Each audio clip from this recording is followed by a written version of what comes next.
Note कर दिया ना? Yes sir. तो कल के क्लास में बताए थे संघवाद किसे कहते हैं, संघीय व्यवस्था क्या है, सरकार कितने स्तरों पे काम करते हैं, सबको समझ में आ गया था ना? Yes sir. आज का जो टॉपिक है संघीय व्यवस्था के मुख्य लक्षण। अब ये जो संघीय व्यवस्था है इसका लक्षण क्या है, ठीक है, मतलब ये किस रूप में अपना काम करती है, तो उसको आप लोग समझिएगा, ध्यान से समझिएगा, क्योंकि मेरा तो काम ही है पहले बच्चों को नोट्स लिखवाना और फिर उसको बहुत अच्छे से समझाना, और न समझ में आया तो बार बार बता के समझाना, लेकिन समझा के रहना, ठीक है ना? चलिए, तो देखिए मेरे प्यारे बच्चों, आप लोग बहुत ही प्यारे बच्चे, क्या है इसका पॉइंट बाय पॉइंट समझिएगा, ठीक है ना? थोड़ा सा हंसे कम। इस प्रकार के शासन व्यवस्था में नागरिक का विकास काफी बेहतर तरीका से होता है। कहने का मतलब है बउआ कि जो भी एक ऐसा देश का हम उदाहरण ले लेते हैं जहाँ का शासन व्यवस्था, जैसे भारत अब अपना देश है, ठीक है, तो भारत देश है तो वहाँ का शासन व्यवस्था केंद्र स्तर पर काम करती है और राज्य स्तर पर काम करती है। तो यहाँ का जो कानून है वो अपना काम अच्छे ढंग से करेगा कि नहीं करेगा? अब हम कह देंगे क्या कि जो भारत के प्रधानमंत्री है जो नरेंद्र मोदी जी है, तो नरेंद्र मोदी जी सिर्फ केंद्र के ना काम देखेंगे बउआ, केंद्र के काम देखेंगे, देश के हित में जो काम होगा उसको देखेंगे। बाकी हर एक स्टेट का अपना अपना काम देखने के लिए हर एक स्टेट का क्या सीएम रहता है कि नहीं रहता है? अब हम कह देंगे क्या फिर राज्य के भी देखिए तो क्या होगा कि योगी जी या मोदी जी, योगी जी कहेंगे हम पूरा देश के देखेंगे तो ऐसा हो पाएगा कि झगड़ा ना हो जाएगा, होगा कि नहीं होगा? अब कहने का मतलब कि त्रिस्तरीय की जो सरकार आता है, पंचायत वाला नगर पालिका वाला गया, तो नगर पालिका में जो नगर निगम नगर परिषद उसका काम वो देखेगा, जो रहेगा हेड, और पंचायत में जो हेड रहेगा मुखिया वगैरह रहेगा तो वो अपना पंचायत अपना गांव मोहल्ला का काम देखेगा, यही ना होता है? तो ये जो संघीय व्यवस्था है इस व्यवस्था में क्या होता है, नागरिक का विकास काफी बेहतर तरीका से होता है, काफी बेहतर तरीका से होता है, किया जाता है, ठीक है ना? आप लोग नोट पॉइंट बाय पॉइंट इसको नोट कर लीजिएगा और याद कर लीजिएगा, ठीक है ना? देखिए जो हम नोट्स लिखवाते हैं बाबू ना, उसको बस आप लोग पढ़िएगा, घर पे पढ़िएगा, रिवाइज करते रहिएगा। बाकी तो हम हैं ही ऑब्जेक्टिव क्वेश्चन करवा ही देते, करवाते कि नहीं करवाते हैं? आवाज नहीं आ रहा, जोर से बोलो।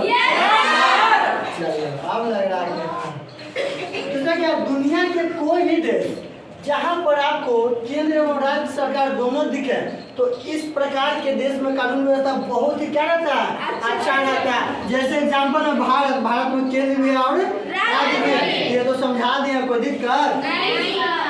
जिस देश में केंद्र सरकार भी हो राज्य सरकार भी हो वहाँ की संघीय व्यवस्था बहुत क्या रहता है, बेहतर रहता है, बहुत ही अच्छा रहता है, ठीक है ना? खुशी, चलिए इसी तरह खुशी होकर पढ़ते रहिए।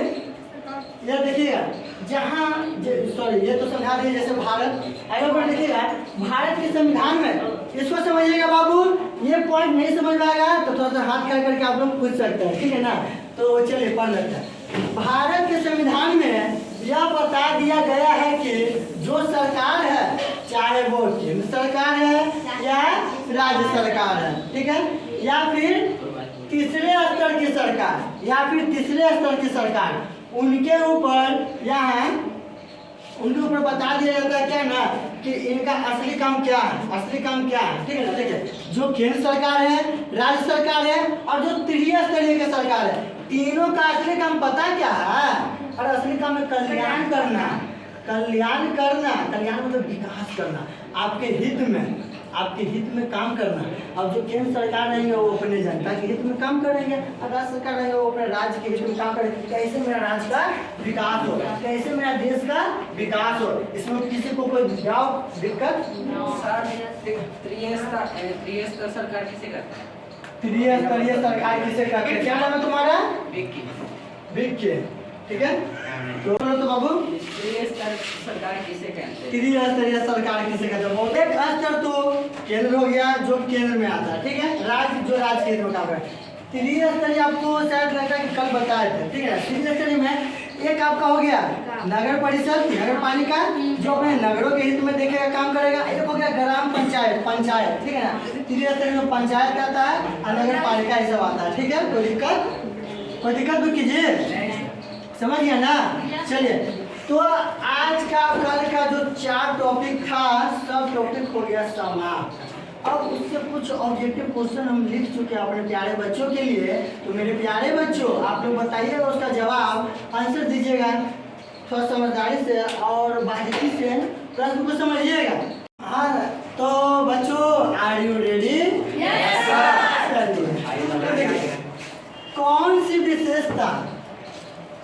विशेषता संघीय व्यवस्था से मेल नहीं खाती है? ठीक है, कौन ऐसा विशेषता है जो संघीय विशेषता से मेल नहीं खाती? संघीय विशेषता में क्या बताते हैं? केंद्र होगा, राज्य होगा, और तीसरा स्तर, सब तो बता दिए हैं। तो ये 4 ऑप्शन है। अच्छा, पहले बताइए इसका जवाब गर्ल्स देगा या बॉयज देगा? बॉयज में कौन देगा? हाथ खड़ा करो तब। सब होगा? तो बताइए, ऑप्शन ए विभिन्न स्तर की सरकार है, ऑप्शन बी शक्तियों का बंटवारा, ऑप्शन सी शासन का एक ही स्तर, ऑप्शन डी स्तर। क्या होगा? Option C. वाह, शासन का एक ही स्तर। ठीक है, बहुत अच्छा। क्या तुम लोग को लगता है कि लड़का की नहीं आता है? हंसती हो, बहुत अच्छा है। हो जाए, बहुत अच्छा। ठीक है, विभिन्न स्तर की सरकार, विभिन्न स्तर, केंद्र के, राज्य के, त्रिस्तरीय स्तरीय, तो ये तो संघीय व्यवस्था में जुड़ा हुआ है ना जी। लेकिन क्या मेल नहीं खाती, शक्तियों का बंटवारा, तो शक्तियों का बंटवारा केंद्र और राज्य के बीच, तो वही तो मेल खा रहा है। बट ये जो थर्ड ऑप्शन है, कुछ तुम्हारे पास आप इधर देख सकते हैं, थर्ड जो ऑप्शन है, शासन का एक ही स्तर। तो क्या सब शासन का एक ही स्तर है? नहीं, सबका काम अलग अलग बटा हुआ है। तो ये ऑप्शन हो जाएगा option C is correct option and answer. Okay, चलिए नेक्स्ट क्वेश्चन। गर्ल्स देखते हैं, गर्ल्स के बुद्धि है कि कुछ नहीं है। कोई लेकिन नहीं है। भारत में सरकार का कौन सा स्तर पाया जाता है? तो इधर देख लो, ध्यान दो। चलिए, तो नहीं, बॉयज जब सब हाथ खड़ा कर हम जा रहे हैं, मेरे बच्चा सभी टैलेंटेड है, लड़कियों को भी मौका दीजिए आप लोग, ठीक है ना? देखिए, भारत में, अरे क्वेश्चन समझ लीजिए, भारत में सरकार का कौन सा स्तर पाया जाता है? तो भारत में सरकार का कौन सा स्तर? ऑप्शन सुनिएगा, केंद्र सरकार, सरकार है। भारत में कैसी सरकार है? केंद्र सरकार है, स्थानीय शासन सरकार है, राज्य सरकार है, सभी है, सभी होगा। हाँ जी, सभी होगा।